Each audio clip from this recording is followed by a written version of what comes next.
এক জঙ্গলে একটি খরগোশ ও একটি কচ্ছপ থাকতো।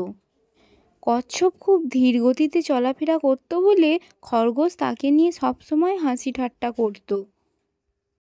একদিন খরগোশ কচ্ছপকে বলতে লাগলো, চলো দেখিনি আমাদের মধ্যে দৌড় প্রতিযোগিতা করা যাক, দেখা যাক আমাদের মধ্যে কে জেতে, তুমি না আমি।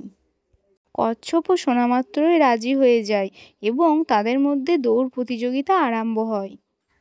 খরগোশ তো মনে মনে ভেবেই নিয়েছিল যে সেই জিতবে, কেননা কচ্ছপ যেহেতু খুবই ধীর গতিতে চলাফেরা করে, তাই সে ভাবলো যে আমিই জিতবো, ওর জেতার কোনো সুযোগই নেই।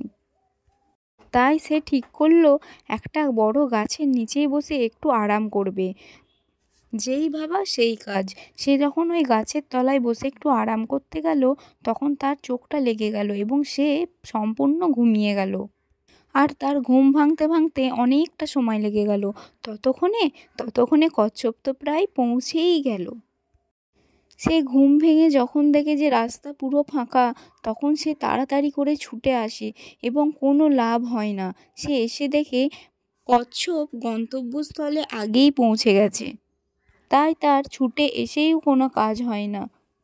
এই দৌড় প্রতিযোগিতায় কচ্ছপই জিতে যায়। তাই তো কথায় বলা হয়, নিজের প্রতি আত্ম অহংকার এতটাও ভালো নয়।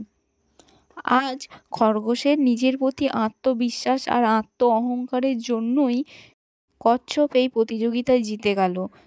তা না হলে কচ্ছপের এই প্রতিযোগিতা জেতার কোনো সুযোগই ছিল না, কেননা সে যে পরিমাণে ধীর গতিতে চলাফেরা করে তার পক্ষে সম্ভব ছিল না খরগোশকে হারানো।